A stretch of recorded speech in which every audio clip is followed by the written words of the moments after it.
Quoi? Pardon? Une montre sans pile? Je la remonte. Regarde. Salut tout le monde et bienvenue sur Montrez-moi. Aujourd'hui, c'est une petite vidéo pour les débutants en horlogerie où je vous propose un petit guide sur les questions que certains d'entre vous se posent. Et alors, pour les autres, en fait, pour ceux qui ont de la bouteille, en fait, vous pouvez partir parce que je crois que vous connaissez à peu près tout et puis ça risque de vous énerver un petit peu. Donc, si vous êtes resté, je considère que vous êtes de jeunes padawans, et sur cette chaîne YouTube, moi, je parle beaucoup de montres mécaniques et automatiques. Et déjà, là, c'est la première question. C'est quoi une montre mécanique? Eh bien, mesdames et messieurs, c'est une montre sans pile. Voilà, c'est à peu près tout. En fait, c'est pas très compliqué, et ça peut paraître normal pour certains d'entre vous, mais je sais qu'il y en a déjà là qui ont de grands yeux comme ça. Quoi? Pardon? Une montre sans pile? Mais comment est-ce que ça marche, Jamy? Donc, si vous voulez, votre montre mécanique contient des centaines de petites pièces qui se frottent les unes aux autres pour produire un produit préhistorique. Alors, pourquoi je dis préhistorique? Parce que c'est clairement des mouvements du passé. C'est la vieille école, c'est de la vieille mécanique, mais pourtant, on est des centaines de milliers de millions d'amateurs de montres qui sommes passionnés par ces montres-là. D'ailleurs, vous avez sûrement déjà entendu parler de grandes marques de montres comme Rolex, Omega ou encore Patek Philippe. Ils font tous des montres mécaniques. Et tout le monde veut ces montres-là. En tout cas, cher Padawan, si vous faites partie des plus intelligents du groupe, vous devez vous demander comment ces montres ont de l'énergie pour faire avancer leurs aiguilles. C'est une bonne question. En fait, il y a deux moyens de le faire. Soit vous avez un modèle à remontage manuel, et là, vous attrapez la couronne et vous donnez des petits coups de corde, comme ça vous la remontez tous les 2 ou 3 jours en fonction du modèle. Ou bien, vous avez, comme la plupart des montres modernes, une montre automatique. Et donc, dans une montre automatique, il y a une pièce supplémentaire qui s'appelle le rotor, et qui tourne dans la montre dès qu'il y a du mouvement. Plus il y a du mouvement, plus la montre se recharge. Et c'est exactement pour ça que quand vous avez quelqu'un qui a une nouvelle montre, il vient directement vous voir pour montrer ça.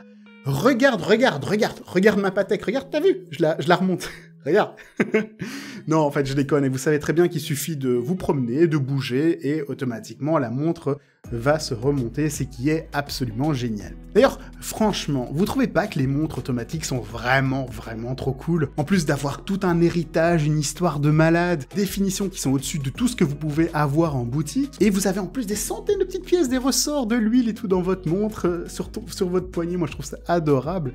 Mais le pire, ce qu'il y a de plus génial là-dedans, c'est qu'une montre mécanique ne tique pas. En fait, l'aiguille des secondes ne saute pas du tout d'une seconde à l'autre comme un mouvement à quartz, mais elle glisse de façon plus fluide, élégante et gracieuse. Adieu le bruit du tic-tac la nuit qui vous empêche de dormir, et bienvenue dans le monde de la tranquillité et du rêve profond. Avec tout ça, vous allez pouvoir épater vos amis en leur expliquant pourquoi vous avez choisi une montre à quartz plutôt qu'une montre mécanique, ou l'inverse, excusez-moi, et rien de mieux que ça pour leur montrer de faire « regarde ma nouvelle montre, regarde, je la remonte !» Bon, ça c'était la première partie de la vidéo, et j'espère en tout cas que vous appréciez. Vous y connaissez déjà mieux que la plupart des passionnés en horlogerie, maintenant, là comme ça, félicitations. Donc n'hésitez pas à vous abonner à la chaîne YouTube, car j'ai trop d'idées en ce moment, c'est un truc de fou. Les prochaines vidéos, vous allez les adorer, donc abonnez-vous. Et tant que j'y suis, en fait, j'ai perdu un pari avec Théo du Calibre. Et je vous mets ici donc en gros leur chaîne YouTube, allez vous abonner à ces salauds.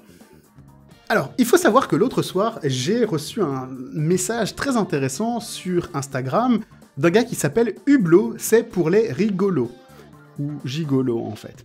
Est-ce que ma montre va se casser si je la remonte trop? En fait, la réponse c'est non. Les montres modernes, elles ont un système de protection pour éviter ça. Si vous remontez à fond votre montre, une fois que le ressort principal est resserré au maximum, il y a un mécanisme qui détache la couronne de ce ressort.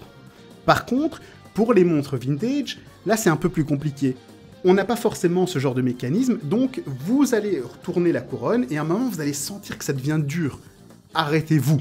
arrêtez-vous. C'est tout aussi simple que ça. Si vous prenez un outil pour forcer et faire tourner, bah oui, là, ça va se casser, évidemment. Mais bon, vous allez pas faire ça quand même. En tout cas, merci pour ta question. Je sais pas si j'approuve le pseudo complètement, mais j'avoue que t'as raison sur un truc. Donc, les débutants, s'il vous plaît, la marque Hublot, c'est une fausse bonne idée. Stop! Une autre question qui me revient assez fréquemment finalement, c'est est-ce grave docteur, ma montre s'arrête? Ben non, c'est normal que la montre s'arrête si vous la portez pas, je l'ai expliqué juste avant. Il suffit tout simplement de la reprendre, lui donner un petit coup de jus, et puis elle est repartie. Et si vous avez une montre automatique un peu comme celle-ci, vous pouvez aussi le matin juste faire la petite séance de bouger la montre comme ça, la secouer un petit peu, elle va se remonter. Moi ça marche comme ça le matin. Le prochain point qui va fâcher quelques passionnés d'horlogerie, mais vu qu'ils sont pas censés être là en vrai, vu qu'ils sont partis au début de vidéo, c'est pas trop grave, c'est pour les débutants. La question c'est est-ce qu'il faut investir dans un watchwinder pour que la montre ne s'arrête jamais? La réponse pour moi elle est non. Si vous décidez de plus porter votre montre et de l'arrêter pendant quelques jours, c'est pas grave du tout. Et même si vous êtes de ceux qui préfèrent mettre la montre dans un coffre à la banque et d'attendre pendant 5 ans qu'elle monte en valeur, faut pas faire ça, bah en vrai, le mécanisme, il va pas se détériorer aussi vite que si vous la portez tous les jours. Donc pour moi, c'est non. Mais je sais que certains amateurs vont vous dire l'inverse, les huiles vont s'évaporer, ainsi de suite. Donc pour ça, je laisse les vrais experts en parler dans la section commentaires. Donc n'hésitez pas, s'il y a un vrai horloger qui connaît le sujet, mettez-le dans la section commentaires et je vais piner le message. Bon, dernier point vachement sérieux par contre, il y a un truc à savoir, et c'est plutôt important pour tout le monde, même ceux qui ont un peu l'habitude, il faut savoir que beaucoup de montres ont un guichet de date. Ce guichet date, on peut changer la date évidemment avec la couronne, mais il y a des heures, surtout sur certains mouvements, où il faut éviter de faire ça. Ne faites surtout pas ça, vous risquez d'endommager le mouvement. Ces heures-là, c'est entre 9h du soir et 3h du matin, donc évitez vraiment de changer la date à ces moments-là. Moi, le conseil que je vous donne, c'est de mettre votre heure à 6h environ, enfin dans ces environs-là pour pas vous tromper, et puis changer la date. Évidemment, c'est pas le cas pour tous les mouvements, mais certains mouvements connus le sont, donc faites plutôt attention. C'est à peu près tout pour la vidéo, j'espère qu'elle vous a plu et que vous avez appris des trucs ou rigolé au moins un tout petit peu. Essayez de vous abonner à la chaîne YouTube, je vous l'ai dit juste avant, mais vous êtes vraiment beaucoup et très peu finalement appuyez sur le bouton s'abonner et ça me fait vraiment plaisir. Et surtout que, comme je vous l'ai dit, les prochaines vidéos sont plutôt intéressantes. Et maintenant, prenez le temps de le faire et je vais vous parler de mon sponsor de la vidéo qui est Chronext. Alors, Chronext, il faut savoir que c'est un site de vente d'e-commerce en ligne pour acheter des montres de luxe haut de gamme en seconde main. Donc, vous savez très bien qu'un truc qui est très important, c'est de savoir que votre montre est une montre officielle, officielle authentique, qui n'a pas été modifiée. Vous voulez avoir toutes les informations sur votre montre. Et c'est pas évident, avec tous les sites qui existent en ligne, on n'est jamais certain de finalement ce qu'on achète. Est-ce qu'il faut faire confiance aux vendeurs, oui ou non? Eh ben, c'est l'avantage des sites comme Chronext. Moi, j'ai été dans leur bureau, donc je peux vous le dire, c'est des gars très sérieux, donc je les recommande, il n'y a aucun problème. N'hésitez pas à visiter leur site grâce au lien que je mets en description, c'est un lien d'affilié, et mettez le code promo montre et moi que je mets ici en vidéo. Voilà, c'est à peu près tout. Alors pour ceux qui sont restés la dernière fois et jusqu'au bout, vous vous rappelez, il y avait cette histoire du ping-pong, c'est parti en gros délire. Les gens ont massacré la section commentaires, j'ai adoré. Vous avez vu que j'ai essayé de suivre aussi et de répondre aux commentaires.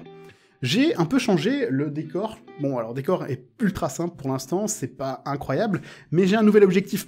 Si les gens, si les marques sont prêts à me financer, à me payer un petit peu, moi je vais mettre des posters énormes, gigantesques ici, donc appelez tout de suite vos potes chez Rolex, Omega, j'en sais rien.